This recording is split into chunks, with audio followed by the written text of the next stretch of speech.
Hola vosotros, soy yo Donald. ¿Cómo hablar país sudamericano? Donald, you're speaking gibberish. No, that was Spanish.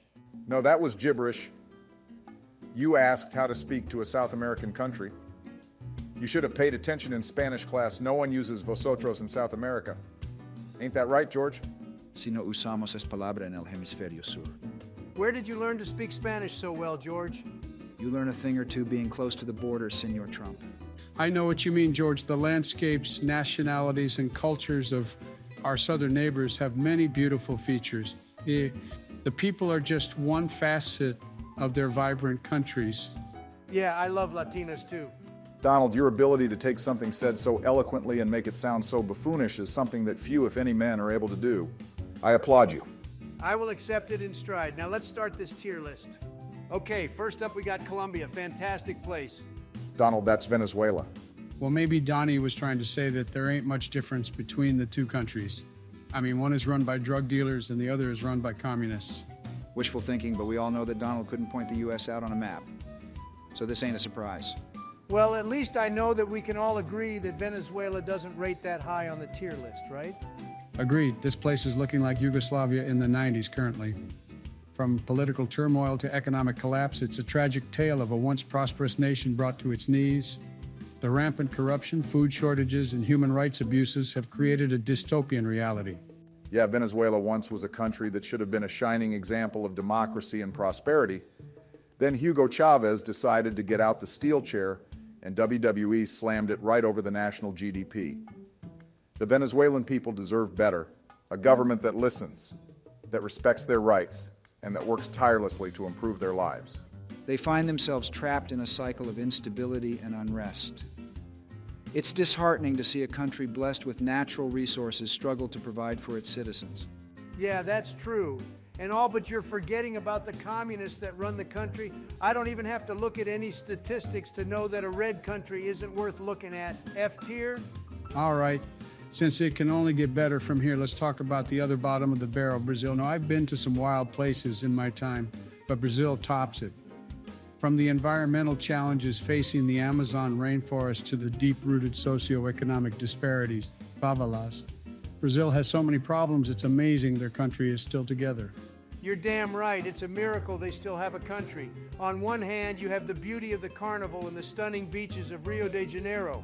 But as soon as you walk off those beaches, you're lucky if you only lose your wallet. I mean, we've all seen those live leak videos I've posted in chat, right? Brazil faces significant social and economic inequalities. While it boasts a rich cultural heritage and diverse population, the disparities between the haves and the have-nots are stark. It could have been the United States of South America, but of course we couldn't trust the Portuguese to do anything correctly. I mean, hell, they've even ripped off our elections. They got discount Trump and discount January 6th. Yeah, they're a country with immense potential.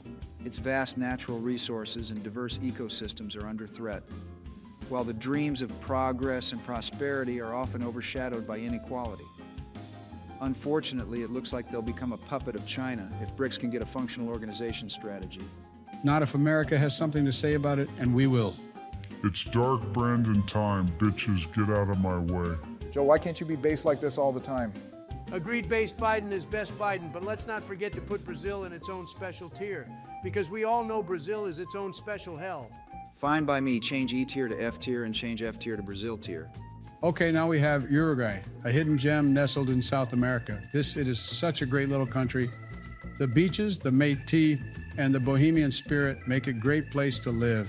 It's one of the smallest countries in South America, but has a pretty high human development index compared to other countries at its size.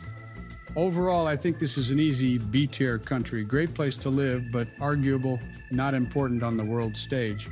Agreed, Joe, while they have a rich cultural heritage and a strong passion for soccer. It is the South American equivalent to West Virginia, which is a beautiful place that isn't a total shithole, but isn't important on the world stage either. But the people here know how to enjoy life, and their hospitality is commendable. I would say B tier as well. Bush, the last time anything interesting happened in West Virginia was when a bunch of coal miners got bombed by the government because they didn't want to work. Stop making shit up, Obama. It was target practice. Don't overstate it. Okay, fine. West Virginia and Blair Mountain aside, we good with B tier? Fine. Yeah. Okay, great. Now we got Chile. From the rugged beauty of the Andes to the vibrant city life of Santiago, this place has it all. Great food, award-winning wine, and passionate people. Chile's rich cultural heritage and commitment to preserving its natural wonders make it a true gem. You're right, Joe. The towering mountains found in the countryside and cities are breathtaking. Chile is bursting with landscapes that are a testament to its grandeur. You know, Donald, there's more to Latin America than hot women, right? Yeah, it seems the only things Donald cares about when rating a country is if their women are hot or if they're communist. You know, I was actually talking about skyscrapers, but those are also good points. Chile really knows how to party. Pinochet did a great job attracting the big bucks and helped communists find God in their final moments. That's dark, Donnie. I mean, communists are people too. You want to be on the next helicopter ride, Comrade Joe? Okay, besides the messy political backdrop of Chile, they are one of the strongest and most stable countries in the Southern Hemisphere. Easy A tier. Economically stable, yes, but tectonically, Chile is about as stable as a Jenga tower. But I digress, it's still A tier. All those buildings falling down is great for developers, trust me, and it looks like we got Colombia up next. Again, not Colombia, it's Ecuador. Estupido. Besides Donald profiting off of national tragedy and possibly being the dumbest man to ever sit in the Oval Office, we have another tragedy called Ecuador. On one hand, you have the mesmerizing beauty of the Galapagos Islands and the breathtaking landscapes that span from the Andes to the Amazon rainforest. And in the other, you have some of the worst economic inequality and social issues in the Southern Hemisphere. While there's room for improvement, I'd place Ecuador solidly in C tier, recognizing both its potential and the work that lies ahead. Ecuador is a fascinating place. They have a large variety of flora and fauna, including a lot of big lizards. You guys think I can beat a Komodo dragon in a wrestling match? I honestly don't know why we invite you to do these tier lists when sometimes you have no idea what you're talking about. Komodo dragons aren't even from South America, they are from Indonesia. Just in case you didn't know, that's on the other side of the planet. But you didn't answer my question. Well, it's obvious a cold-blooded reptile versus a Komodo dragon. The dragon wins easily. Agreed on all terms, Barry. I also think that Ecuador is a C-tier country. Interesting, but not the most interesting. Agreed. Now comes the home of the most powerful empire in South American history. Peru, it's a country that has it all. From the magnificent ruins of Machu Picchu to the vibrant cities like Lima, Peru offers a diverse range of experiences. Easy A tier. Is this the country that Indiana Jones found the aliens in? You know, with the Nazca lines and mountains? Based on that movie alone, that I would put Peru in A tier. Well, besides Kingdom of the Crystal Skull currently being the worst Indiana Jones movie, I have to agree, Donald. The history of Peru, the legacy of the Inca, and cultural traditions of the Peruvian people inspire awe and admiration.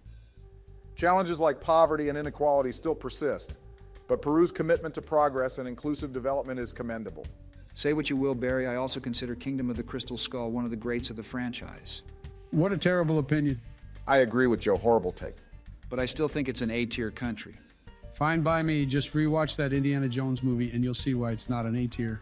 Now we have my favorite South American country, Argentina. It's a country that pulsates with life and authenticity. The passionate nature of the Argentine people is infectious. Whether you're exploring the breathtaking Patagonia or indulging in a mouth-watering asado, Argentina offers a sensory experience like no other. It's an S-tier country, a place that immerses you in its rich culture and leaves an indelible mark on your soul. Argentina, the spirit of the gauchos and the wonderful steaks of the Pampas paint a picture of a country that embraces its heritage. It has such a wonderful culture and history. I mean, name one person who doesn't love the tango Messi or the horrible dictatorship that controlled the country for over 30 years. It's an S-tier country, a place that enchants with its charm and allure. Argentina is a fascinating class-divided place. I mean, you had such a line of interesting characters, the Spanish nobility, then Perón and his cronies, and even the secret Nazi training grounds hidden in the Argentina jungles where Adolf Hitler hid out for the past 70 years. Obama, are you telling me that you actually believe that Hitler escaped Germany? You must have been watching way too much History Channel. Shit rots your brain nowadays. I don't know. It seems possible to me that he escaped. I mean, they never found a body. Besides, the History Channel would never lie. I agree with Bush here. It takes like 2 seconds of research to find out that Hitler got brained in Berlin. Well, yeah, but it's cool to think about. Also, why did no one bring up the Argentinian debt crisis? That's going to turn their money into basically a worthless currency. Well, that's kind of depressing, Barack. I mean, this is supposed to be a fun and funny tier list, so who really cares if we're rating countries based on vapid statistics? Well put, Donnie. Speaking of vapid statistics, we have another country to put into the S tier with Argentina. It's finally your favorite country, Donald, Colombia. Ah, Colombia, a country where passion flows through its veins like the mighty Magdalena River. The spirited Colombian people and their zest for life are truly remarkable. Whether you're immersing yourself in the vibrant rhythms of salsa or exploring the breathtaking landscapes of Cartagena, Colombia is definitely an S-tier country that leaves an indelible mark on your heart. I can believe I'm with such coomers that are ranking a country just based on its economy and hot women. While Colombia might be economically stable, it still has a major problem with cartel crime and paramilitaries out in the jungles. Yeah, but have you seen Sofia Vergara recently? She's 50 and still hot as hell. I mean, if you're not rating countries how hot their women are, you are making a major mistake. Agreed. Sofia Vergara is the queen of Latin American MILFs. Fine, let's finish up this list. I don't want to be objectifying women all day. Well, it's not my fault your wife looks like she could win at Mr. Olympia. Yeah, Barack, Michelle's got some award-winning guns on her. Anyway, now we have the best narco state in South America, Bolivia. Yeah, Bolivia is beautiful, but it's unbelievable how bad they've let their drug problem become in the past few years.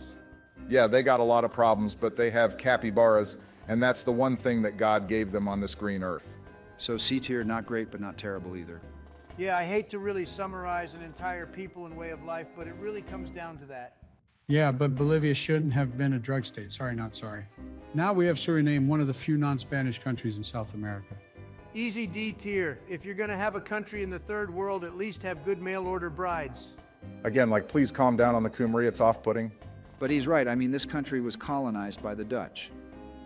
And the Dutch are known for being as tall and thick as a 2x4. D tier. Yeah, Suriname ain't it. In fact, that entire coast ain't it. Guyana is also a D-tier country, not important on the world stage. I mean, who can even name the president of Guyana? Well, these countries are still relatively untouched and have beautiful forests and landscapes. At least C tier. The only reason that it's undeveloped is because no one lives there. Keep it in D tier. Yeah, I'm not seeing it, Barack. Okay, that leaves us with Paraguay. Great country, loves America, and even named a province after President Hayes. Easy B tier, not important, but lovely place. Okay, at least it wasn't about women this time. Well, that's about it then. Anyone want to make some changes? Nah, gotta say tier list is looking good, but all this talk about authentic South American cuisine has got me roaring. Anyone up to get some Taco Bell now? Sure, I'm up, but I'm not letting you on the couch again with that. It's okay, I'll just drop it in the car like Bush did last time.